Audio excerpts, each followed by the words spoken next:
Hello, everybody. Welcome back to the Fertility Confidence Podcast. I have a really fun interview for you that I've lined up today with Dr. Marc Sklar, aka the fertility expert from YouTube. He's a natural fertility specialist, he's a doctor of acupuncture and oriental medicine, and we had an amazing conversation about male factor fertility, sperm health, morphology. Dr. Marc and I share a lot of a similar view on how to approach fertility care, how to approach male fertility specifically. And I really, really valued his opinions on when to get testing and how to have that conversation with your partner. I think that's something that I get asked a lot in my DMs and inside Fertility Confidence Method is, I'm ready for support. My partner's not quite there yet. Like, how do I get them motivated? Or they're not willing to make changes. And I think that Dr. Marc shared a lot of really great insight into why this conversation, but also why these things are important, even just beyond like, I want to make a baby conversation. So listen up with your partner, ideally, because I think then they will have a really good understanding of why you're also suggesting some of these things.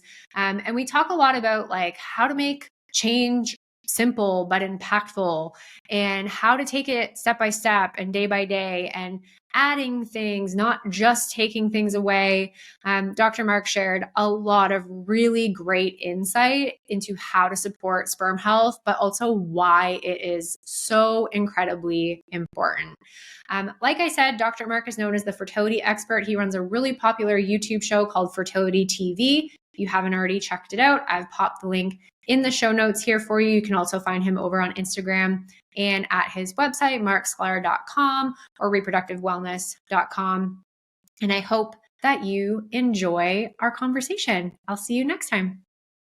Hello, everybody. Welcome back to the Fertility Confidence Podcast. I'm sitting here with Dr. Marc. Hello.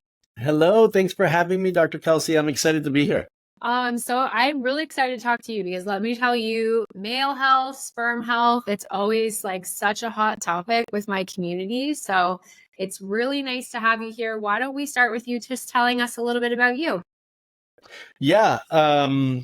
I've been, this month is my 21st year supporting couples through their fertility journeys. And I really, even to this day, wake up excited every day about it. There's nothing more that I want to be doing. Just the ability to support couples on their journey and help them through this process to me is my mission and why I wake up in the morning, besides supporting my two little ones. And so, and to me, this topic, talking about male health, I was excited to hear that you just said, this is something that comes up a lot in your community, because that's not often the case. That's not often what we hear when we talk about male health. So as soon as you said that, I was like, my ears perked up because it's like, oh, wow, that's interesting. I don't hear that. Maybe it's because I talk about it too much. Like, you guys, this is important because you're not wrong, right? I see it all the time. Clients come in to work with us and, the female portion of the partnership has had some workup done. They've been trying for maybe over a year even. And I'm like, okay, like, do you guys have a semen analysis? Oh, no. Really? Like, right. At this point, there's been nothing, like no conversation, nothing at all. So I get a lot of both camps of people whose, partner hasn't been brought into the picture, really involved in the process yet. And then the really eager beaver partners that are like, tell me all the things, I want all the info, and every kind of slew in between. But I do still find a lot of time in that conventional approach that we're not seeing the conversation around male fertility happening early enough, really. Yeah, I agree. I could have said the exact same thing that you just said in terms of the span of what we see. I'm still always shocked, even today, actually, of how many couples have not had this workup yet. Are not prioritizing this piece of it. I think there's a lot of reasons for that we can jump into, but but that's definitely something that I've seen very, very frequently. I am happy to start to see, I have seen a bit of a shift over the last year or two that those individuals are more proactive. They, husbands are wanting, or partners are wanting to take more responsibility. They see their partners doing so much on their side, and they're like, well, what can I do? And how can I be more actively engaged in this process? So I'm definitely seeing that more. And I'm happy that trend is starting. And I just want to see it continue to increase as we progress, because it's a huge part. And as I often say, it takes two to tango. We can't do this alone. We need both sides. We need both partners, and the sperm is just as important in many, in all instances, and in some instances even more so.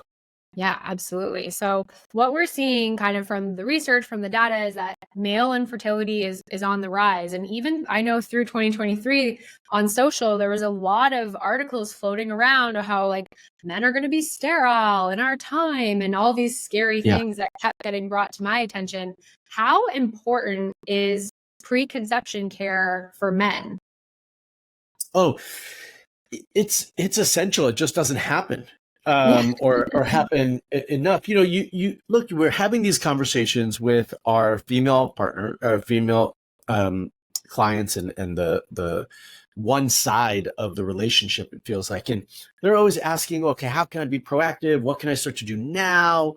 When do I start to be engaged in these things? Before we're ready to start trying. I don't hear that on the male side of things. Yeah. And if it takes two to tango, which it does, preconception care to me is not just a one-sided thing. We're talking about preconception. It takes two to conceive. We need both of you to be proactive in that process. And the more we can do before we're ready, before we want to conceive, the easier that process is going to be for ourselves.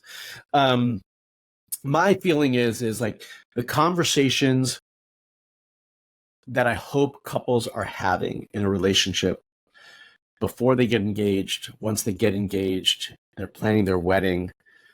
My hope is to start to see preconception care get intertwined with those conversations. Right. Just like we're having, what's your dreams in life? And, you're getting to know someone in a relationship, wanting to know if this is the person you want to spend your life. And, I'm hoping they're even asking the question, do you want to have children? And I know that question isn't always asked, by the way. And they find out later that, right. Oh, no, I don't want to have kids. Well, I want to have 5 kids. Oh, how are we going to figure this out? We're already married, right? Right. So I want to me, that's preconception care. Well, let's have these real conversations, these hopefully not so difficult conversations beforehand. Do you want to have children? How many do you want to have? Okay, well, what are we going to start to do now to be prepared for when we want to? And my hope is if those conversations don't start to happen as they're planning their wedding, that when they get back from their honeymoon, or maybe it needs to happen before in some instances, because of what happens on the honeymoon. And so many people, we got pregnant on our honeymoon, is that they're starting to have those conversations around that time frame, saying, okay, well, let's enjoy life together. We want to have kids in 2 or 3 years. What are we going to start to do now to prepare our bodies for that? Right. And I'm not suggesting we all need 3 years of preconception care, although preconception care for me is not a finite moment. It's a process. Yeah. But let's start to be conscious about this, and let's start to take ownership for our health and our bodies, so that way when we want to conceive, we're better able and hopefully faster able to do that. Yeah. So for our listeners who are early on in their journey, wanting to have this conversation with their partners or soon to be husbands, if they're in that like about to get married phase, how do they make it less scary for their partners? I get this feedback sometimes where they're like, my husband thinks I'm just going to take everything away from him that brings him joy. How do we make it less daunting for those men that are like, I want to have a kid, but I don't know if I want to change how I'm living my life? The first thing I'll say to that is, you've got kids, I've got kids. Once you have kids, your life is not the same, period. It's just not, right? Like, yeah. So we have to recognize that the decision to have children and have a family is going to change your life and your lifestyle. It will not be the same as it was before. So I think it's important that we then say to ourselves, okay, well, let's do something about that now, right? Mm-hmm. And I think as we take more ownership and do that now, we can control that a little bit more. It doesn't have to be as scary. Yes, we want you to make some changes, but the reality is those changes don't have to be viewed as negative. I want to view them as positive. Like if you're not exercising, you're not taking care of your body, then to me, that's a positive, right? Like I want you to start moving and start exercising. I think all of us inherently want to have healthy children and be healthy parents to be there for our children. And so for me, that comes down to some of these things. So it's not just about taking care of yourself right now, but it's about what can I do to have healthy children and create healthy children. I want to be healthy so that I can run around with them and play sports or do whatever activities they want to do. And that's where I think some of this really comes in. And I think it's really important that we value that as we are thinking about it. So do we want you maybe to drink a little less caffeine? Is that the end of the world? No. Do we want you to exercise a little bit more? I think that's only positive for our health. So absolutely. Do we want you to drink less alcohol? Yeah. And is that terrible? Like in the grand scheme of things, is that really terrible? You might think we're asking you to sacrifice things, but I think we're asking you to create a better version of you and so that you can live a healthier life. So that's that. Does that make it less daunting or less scary? Probably not. What I would say is let's do this in moderation, baby steps. It's not like we have to pull the plug on everything. And it sometimes doesn't even have to be 100%. I mean, for some individuals, depending on the circumstance, they probably have to be a little bit more strict than others. But I think we can do this with the process. And I really try when I'm talking to my male patients and individuals that we're supporting is I try to be reasonable with them as well. Like, how are we going to accomplish what we want to accomplish in the time frame we need to accomplish it? And where can we come to some middle ground to make this work? Yeah. I love sharing too the research around looking at men who smoked, who drank, who were overweight in that preconception phase and how that actually impacted the health of their children. Because it's so easy to get really narrow focused on like, these goals impact my life in this way in this moment. But when we take a more broad angle lens of like, look at all the amazing good we're doing for your life long term. Like you said, we want healthy pregnancies, and then we want to be healthy parents to our kids. And one of the beautiful things working in the fertility space is all of the tools and tactics and things that we're teaching our clients and our patients right now are actually setting them up for this entirely different healthy life. And they can use those things far beyond just this fertility space. And I think with women, they can see that a lot more clearer. And with men, it sometimes takes a little bit more of like, okay, you're living in this moment, but also like, look at the future, how this impacts you going forward, and taking those, like you said, taking those steps really small, I find can be really, really helpful as well. Yeah, I have those same conversations, right? Like, let's not just live in this moment. Let's also not be selfish about this, right? Like it's a broad approach. I will say that it can be challenging culturally, right? Mm-hmm. And with our friendship circles, like so much of that relationship can be about sitting around and smoking or drinking or whatever that might be. And then, we have to have different conversations with those friends and be like, I think they have to be accepting, and we have to recognize that we're trying to create, just like you said, like these long-term habits for our long-term health. I mean, this will change how you feel. Imagine waking up in the morning and having more energy, feeling more vitality and spirit to like attack the day. Like that's what I imagine for these individuals. Yeah, I love that idea. And I think a lot of men will hear that and be like, sign me up. More energy and vitality in the morning. My husband's going to edit this and go, tell me more, Dr. Marc. Okay, let's talk about sperm. So we've had episodes in the past kind of going through the numbers that we want to see in a semen analysis. When do you like to see that testing done for your patients? As soon as possible, because my assumption is that they, and most of the time this is the case, is they've been trying for a while and they've not even bothered to have a semen analysis done. Yep. The times where I would say where I am more flexible is someone is in that preconception phase. They're really just wanting to prepare and plan. They haven't started trying yet, or they're about to, or they just started trying and they don't even know if they can be successful. I'm like, okay, well, we're going to give ourselves somewhere between 6 to 12 months, unless you know there's a history there that needs to be addressed. And then that's the time where I could be flexible with somebody on this piece.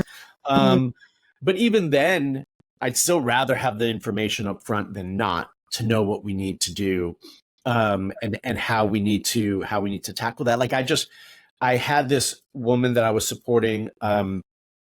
She had hypothalamic amenorrhea, and I knew we had some work to do for her to get her to the right place.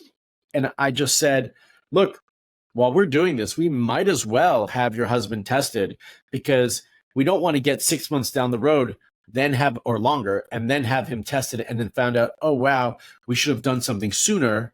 Right. And lo and behold, there was issues there when we tested, and we were able to be proactive and they were able to conceive. And so, this is something that I see regularly. So the sooner that we can have it, the better. Right. And my conversation with men and with their partners to help convince them is, hopefully this is the only test you need to do. And there is no other test that I'm aware of that allows you to give your sample and orgasm at the same time. None. I'm going to steal that. It doesn't exist. It does.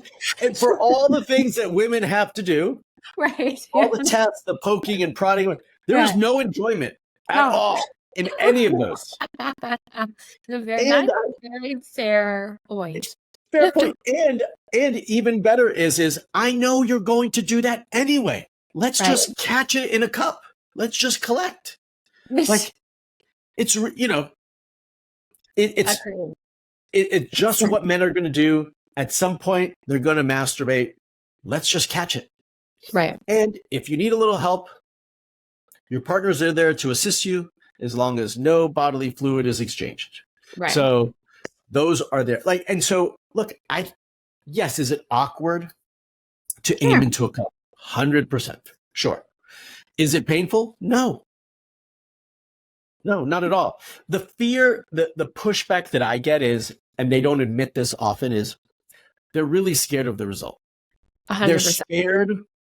There is fear that their masculinity is going to be compromised, that what they've believed in themselves and what they've been told is not going to be the case. They don't have super sperm, and oh my God, what am I going to do when I get those results? Right. And really, the reality is we'd rather know that information up front. I also, given the data and research that's out there, the likelihood of them having super sperm is very, very low. Mm-hmm. So let's address these. Let's have knowledge. Knowledge is power. Let's use that to change the circumstances, to improve your fertility, and support, and be there as a partner in the journey to create a family. Right. And you can make such better clinical decisions with the data instead of just guessing and doing some things you read about online and hoping that that's exactly what your body needs. But maybe it's a count issue. Maybe it's a motility issue. Maybe it's a morphology issue. Maybe it's all three. Maybe we need to dig deeper into the root cause and figure out, is it testosterone? Is there something going on with your blood sugar? Is there inflammation? Like, there's so many pieces we can unpack here that really takes us back to the how are we treating our body conversation in the preconception phase. But then how do we actually properly treat the sperm problem based on the root cause issue? And the only way to really start to understand that is by doing the awkward thing that, like you said, you probably are going to have to do once, maybe again. But at the end of the day, the stuff that your partner's going through and the testing and the frequency of it is significantly different. Yeah. Absolutely. I mean, that's really the conversation I tried to have with them. And it's exactly what you said, right? Once we have that knowledge, we can know, do we need additional testing? What sort of additional testing are we going to do? And how are we going to go about it? I think it is also it's easier to get women there because they're also used to, as a standard, we've created this habit of them going in annually for their OBGYN visit. Men don't have that. That's not built in to what they normally do. It should be. And I'm a firm believer that actually a semen analysis should be an annual test that they should do to determine their health. Because if you're not healthy, odds are we're going to see it in your semen analysis. Yeah. And then we can ask a question like, okay, well, what's going on? How are we going to determine where this is coming from? And what are we going to do to address it? And that's being proactive. So it is easier to get women into this testing piece because they are going more regularly. Right. I think we need to change that for men to allow us to have success earlier with them. Yeah, that's a really great point. The other thing I want to add here too is that if you are a man listening and you perhaps have children with another partner, or you have children with your current partner, but it's been a while, that does not exempt you from getting testing because things can change over time. 100%. Right? So that's another common thing I see with clients. They're like, oh, my doctor said like, we don't need to do any testing because, he has a child from a previous marriage. And it's like, well, that child's now 13 and like, let's actually treat this as a new situation because lots can change in 13 years. Lots can change in 1 year. And I love that you say like getting that done every year, because I also think like even if it's been a couple of years, still hasn't happened. And maybe you've had some retesting done, but no one's gone back and rechecked sperm. They just kind of got the green check mark and was like, you're good to go. Keep doing your thing. Like that's not necessarily always going to be true if the journey's elongated. Yeah, no, that's 100% the case. I often say that sperm are really sensitive and volatile, and that's good and bad. Right. Good is that we can have these, what I like to say, major impacts in a relatively short period of time to see progress and improvement on your fertility journey. But the same thing goes the other way. If you had a semen analysis or you fathered children in the past, and everything looked good, and then, you've increased your stress, you stopped working out or exercising, you ate, whatever those circumstances are, you're going to dramatically impact the quality of your sperm very, very quickly. So we can't make these assumptions, like you said, that just because you had children in the past or you had a healthy semen analysis in the past, that everything looks fine today. And so I'm often asking for updates. When was the last time you did semen analysis? 3 years ago. All right, let's get a new one. Let's see what it looks like today, because everything has changed. My friends over at Needed have created a sperm support product that combines targeted and clinically studied ingredients for male fertility. Sometimes getting your partners to take supplements at all can be a challenge, right? So it's really important to me when I'm creating plans for our couples inside Fertility Confidence Method that we keep things as simple but as powerful as possible. Over the past 50 years, sperm counts have dropped by over 50%, meaning we cannot ignore the male side of fertility. So Sperm Support Plus includes a variety of nutrients that have been shown in the research to be both impactful for sperm health as a whole, as well as testosterone levels, which play a really huge role in how the body actually makes sperm. You can learn more about the sperm support product at thisisneeded.com and use the code Dr. Kelsey for 20% off your first order. Okay, so on a semen analysis, there's lots of things that are checked. Count, concentration, pretty self-explanatory, the number that are available in that sample, motility, how they're swimming, and then there's morphology. Can you explain a little bit about what morphology is actually testing for? Because this is one I usually get a lot of questions about. Sure. So morphology is testing basically the healthy shape of the sperm. How do they look? Do we have one head, one body, one tail? Are they all at the right size and length and proportional to one another? Or do we have variations? No heads, no tails, two or three of those things, or are the lengths different, shape different? That's essentially what it's testing. And for all the listeners who are not aware, the majority of sperm that men produce are abnormal, and that is considered normal. Right. So we are, for what's considered normal in a morphology workup, is 4% normal, which means 96% of the sperm that you're producing are abnormal and not healthy. That's what it means. And so we need to recognize that. Now we're trying to increase that number and improve it. And we also have to base that percentage off of our counter concentration. Right. So the counter concentration is given in a number versus the other values are typically given in a percentage.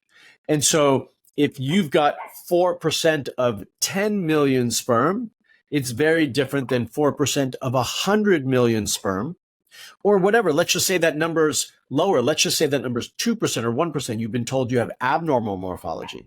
Well, that number is very different if you've got 2% of 10 million or 2% of 100 million, right? And so all these numbers work together, and we need to look at them in relationship to one another. Right. How much weight do you think morphology carries in male factor infertility? I've swayed about that often. I'm asking also for myself, not for listeners, because this is one I struggle with so much in my practice is morphology.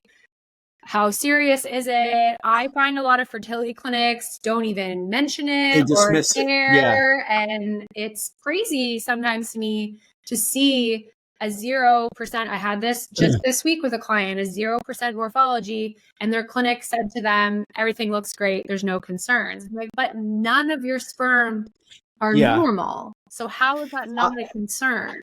Yeah. So what I think is, and which is why I brought up the last example. Right. Okay. Is I've seen and had many men father children with 1% morphology or 2%. So coming to your point, by the way, of 0%, I've not seen it with 0%. So with 1% morphology, because all the other numbers looked very, very good. Yeah. And so to that point, I was like, okay, well, we're going to try and improve this and change this. I want to still try to improve that number, but I'm not as worried about it as I would be as if counter concentration was 2 million. And we, that would bother me much more in those circumstances. And so, I've had the same scenarios you just laid out where clinics have said 0%, no problem. Like, this is a problem. Right? We can't have 0 normal looking sperm and think that we're going to have healthy children. Yeah. So I think from a healthy children perspective, I think it's essential. I think it cannot be ignored. Right. Have I had clinics who say I don't even look at morphology anymore? Yes, I think they're crazy. Yeah. That they don't look at it. But the reality is in their minds, from a IVF perspective, they just need as many good-looking sperm as they have eggs to fertilize. So they don't need millions or hundreds even. They just need single digits or tens or 20, right? Like, Right. Yeah. So they're thinking about it very differently. Like, oh, I might not have a million, but I could find 10. Right. Right. That's a good point. Yeah. Yeah. So they're thinking about it. They're thinking about it definitely very differently than we are. Yeah. With that being the case, is anytime I see a history of miscarriage, I am absolutely putting value in morphology. Right. Without a doubt. We cannot have a situation where we have recurrent pregnancy loss and not put any value in the male partner. And especially this is where we look at, or I look at morphology in this situation. And that's something that doesn't get talked about enough, in my opinion. Yeah. Right. Yeah, I agree. And in that same conversation with even just one miscarriage, but also especially recurrent pregnancy loss, where and when are you recommending looking into DNA fragmentation, for example, with men? The line for DNA fragmentation is a miscarriage. Yeah. If they've had a pregnancy loss, especially multiple, absolutely, I want DNA fragmentation looked at and addressed. And it's something that is not tested enough. Yeah, I personally don't see it very much here in Canada, especially, but even It's with harder my to get it done in clients, Canada, I think. it you know what? I don't think it is. I think it's just really not offered. Like, I really do. Like, I really just don't think it's offered to people very often unless they're doing IVF and like even ICSI isn't working for fertilization. Then I'm usually seeing it. But even with recurrent loss, I'm not typically seeing it as a panel. Usually the only male testing I'm seeing in recurrent loss is to do like a karyotype and a genetic panel, and that's it. I'm not seeing anything else. So it's something that I've started recommending more and more. But when the clinics in Canada, at least, aren't really willing to walk down that road, then we run into that barrier of care here for sure. Yeah, and I think it's even hard. I mean, I've supported couples in Canada, and I've had this conversation. They've even had a hard time getting their IVF clinic to order it because they don't see the value in it. Yeah. They're like, well, we're already doing IVF. It doesn't matter. Exactly. You know? Yeah. And while we're talking about male factor and miscarriage or pregnancy loss, IVF is not always a solution for that if we don't know the root cause. And I just want to say that out loud. I think it's important that we understand that that's not necessarily going to fix the problem or address it. Yeah, very, very important. And also something that I see recommended a lot, unfortunately, with clients entering the clinic that have been dealing with recurrent loss, trying unmedicated cycles, and that is what's recommended. And then we have a conversation around okay, maybe we're there soon, but we still have a lot of layers here that we want to unpack to make sure that if you are going to walk into the IVF arena, which if you're there mentally, I'm on board and ready to support you, but we still have root cause work to do here to make sure that that's going to be successful for you as well. And I think a lot of times that male portion of the workup is significantly, that ball's dropped, for lack of a better term, in the IVF world and in the recurrence loss world so often because they just assume the partner's getting pregnant. They're just not carrying to term. And so there's nothing wrong with the man because fertilization is happening. But we're talking about how the genetic pieces internally of that sperm, they're playing 50% of the role in terms of creating a genetically compatible with life embryo. And so we're really, really missing the mark with our recurrent loss clients by not digging further into male factor fertility and or just recommending IVF, because like you said, that's actually not solving the problem at all, really. Yeah, I'm glad you said that because I agree 100%. I want an opportunity and to support them prior to that. And, not my place to tell someone that they need to move to IVF or not. I mean, it is in terms of guidance, but when they make that decision, if that's the decision they've made, I'm there to support them 100%. But I want them to be successful when they go forward with it. And part of that for me is doing exactly what you said, is addressing the root cause issues. And oftentimes there's this male piece that needs to be factored in. And I would say 50% of all the cases that we work on have some male factor component as part of it that need to be addressed. Yeah, absolutely. Us too. I feel like I've only been in practice 7 years now, but even in the 7 years, I feel like I've seen more and more just suboptimal male number two, right? Like it doesn't even need to be, significant to be not adequate for lack of a better word, right? So we're seeing the changes and people are talking about it more and more, but circling back to the beginning, we're still not talking about it enough. Unfortunately, we're still really focused on female factor fertility and not getting our partners involved in the conversation early enough, for one, but also involved enough to make impactful change through the whole process. Yeah, even though like this year and last year, I've definitely seen a spike in media coverage and articles around male factor and the decline of male fertility, which definitely, from like the positive light that I take out of that, is that, okay, it's become more in someone's awareness. We're talking about it more, and hopefully the couples who are trying to conceive are more aware of it. But we don't do it frequently enough. Like that was a splash in the pan, and then it's gone. And then you have this next wave of couples who probably never saw those articles and that research. They just start coming into this, oh, now we're trying to get pregnant, we're ready. They don't see any of that information because it's not readily available. And all they continue to see is egg quality, egg quality, egg quality. And so that's what they think is the problem. So we do need to talk about it over and over and repeatedly. And I think even though some people might say, oh, this is too much, we're talking about it more now.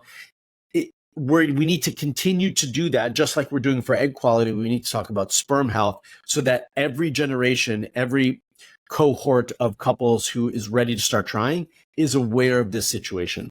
Right. Yeah. So beautifully put. I think that makes a lot of sense, that we have these buckets of even I do it in my content too. Like I'm very male focused for a month, and then I'm back to like typical run of the mill, more female centric content.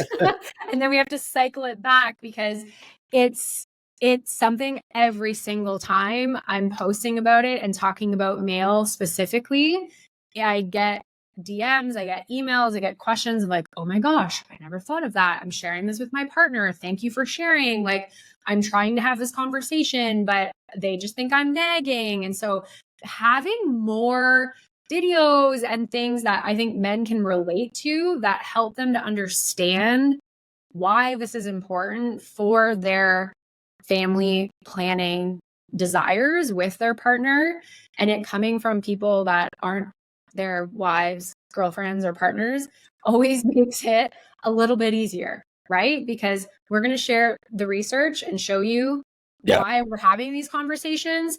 And then ultimately, you're a grown-ass man. You get to decide how you're going to take that information and how you're going to apply that to your life. But repetition over time is how we make impactful change. And so continuing to talk about it is how you continue to change the lives, hopefully. Yeah, as my children would say, facts. That's just... How old are your kids? That is true. 15 and 13. Okay, I'm not there yet, but my 7-year-old, almost 8-year-old keeps coming home from school and saying, "That's so sus, Mom." And I'm like, what does that even mean? Mom, I got used to it, but the first time I heard that, I was like, I don't even understand what you're saying. Yeah, I'm just not ready for that. I'm not ready for that yet. So, okay, let's talk quickly for the men that are listening that are like, okay, heard you, I get it. What do you want me to start doing? What are some quick things men can just implement in their lives, or at least start having, internal dialogue with themselves around to help make impactful change to their sperm quality? So first thing is, and I've been talking about this more and more, sleep. I don't think men are getting enough sleep and good quality sleep. They're often staying up late, either unnecessarily binge watching Netflix or trying to catch up on work or whatever. They're overworked and overstressed. So we need to give our body time to sleep, and that's when it starts to heal. That's such a really crucial point. So sleep, and I start with that because I think that's something that's completely doable, something we can all change, and it's actionable for them. So that's number one. And if it's not taking something necessarily away, a little bit, right. maybe it's for true. scrolling time slightly. I'm going to take away some of your work time, maybe. I don't know. Yeah. But like we think of like, oh, it's time for me to de-stress. I'm going to turn on my episode of Netflix. Like the reality is it's not important. It's not valuable, so I think that's to your point, like it's not terribly a terrible thing to take away. Yeah. I think that in addition to the sleep piece, that this piece, I think, is something that some men might be aware of, might not. So I'm going to just mention it. We talk about it often. Is we've got to keep that pelvic area, the testicles, cool and as cool as possible. So it means maybe changing from briefs, although I really don't know a lot of men that wear briefs anymore, but like wearing. You never know.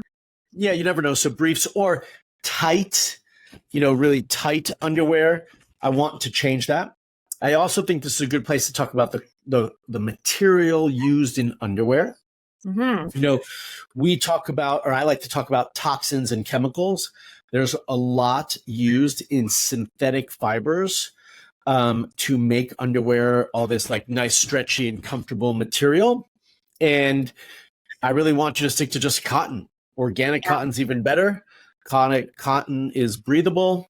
That's really what I want to see. So those are some key things. And, no hot tubs and, long periods of time soaking in hot weather or hot environments. And so that I think is an important piece just for overall sperm health and testicular health. Right.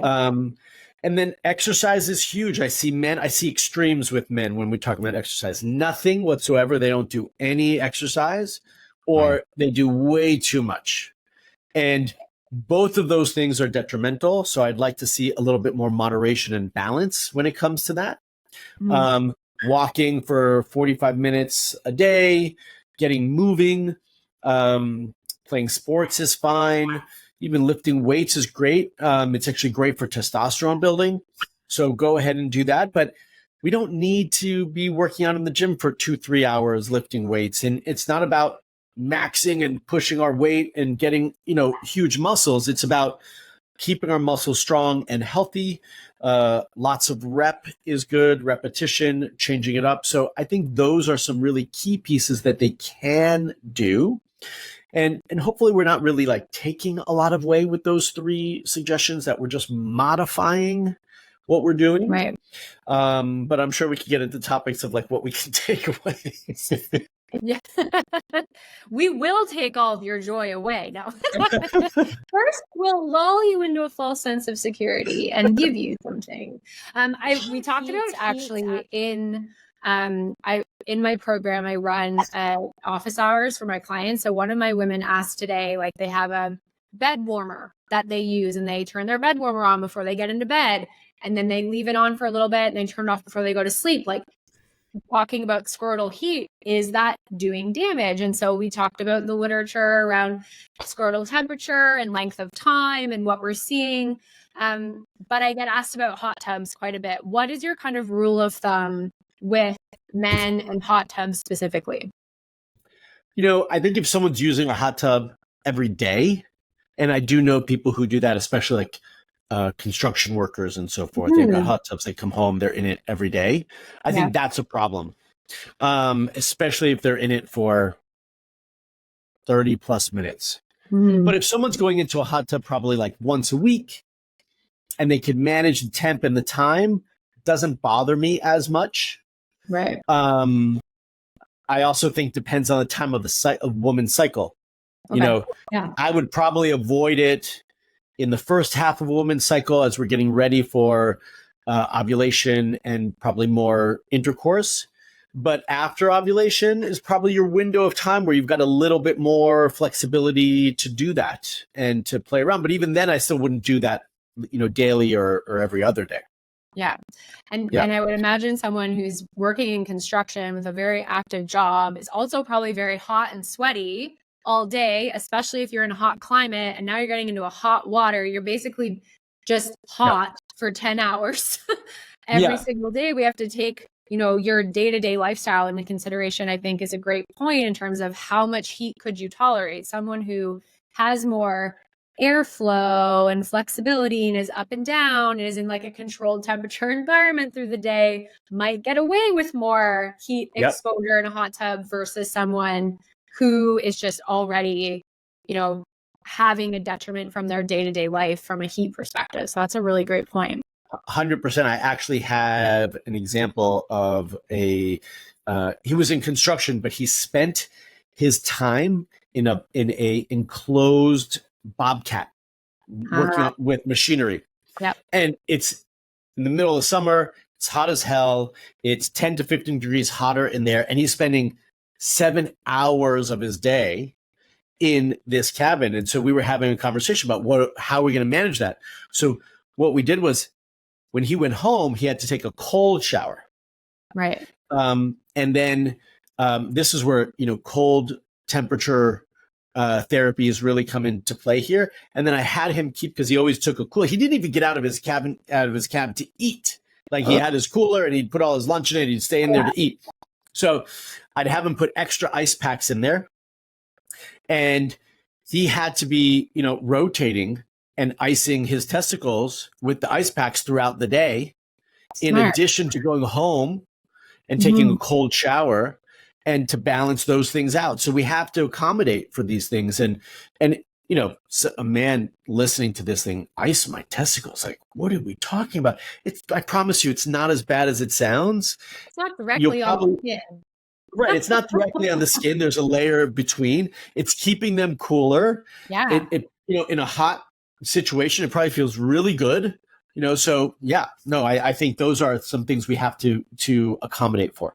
Yeah. I think there's like a whole market here for testicle ice packs. We might have just unlocked. They make them. Oh. You'll love the name. Love the name. Cool balls. Yes. Oh, what an endorsement. Okay. This was such a great conversation, Dr. Marc. Thank you so much for joining me. I think we could have gone on and on, but out of all the wonderful advice you've given, is there anything else you'd love to leave for maybe our male listeners specifically, to just help them on their fertility journey?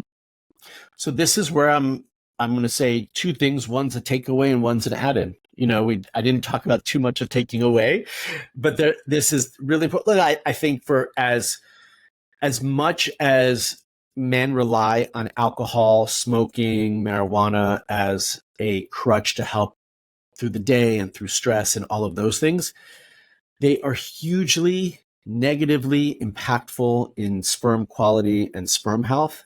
It should really be done in moderation, no binge drinking or binge consumption.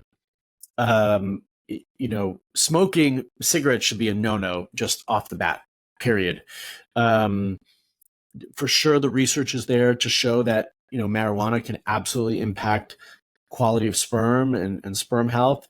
And so we have to find other ways to cope with our stress. And that comes into exercise and meditation and other things that men aren't great at doing. And really be really moderate in our alcohol consumption and all those other vices, and just being really careful with them. I don't think it's a lot to give up to achieve the goal of having the child that you want with your partner and having that family. So, that's something for us to manage. And something to add in would be, sperm are really sensitive, like I mentioned, and they respond. And, having a good vitamin supplement regimen to support those areas that are needed will really go a long way. They don't replace getting rid of alcohol and cigarettes and those sorts of things, but they definitely can help support and move the needle much faster and support the quality that we're looking for. Amazing. Absolutely. Thank you so much for joining me. Where can people find more information about you? They can find me on my favorite resource, which is my YouTube channel, Fertility TV. Always putting out a new video, usually every week for everybody. Hundreds of really good, useful videos there. Instagram, and they can always find me on my website as well, marcsklar.com. Amazing. I'll make sure all of that's posted in the show notes for everybody. Thank you so much for joining me, Dr. Marc, and hopefully we can chat again soon. Thanks so much for having me. It was a pleasure.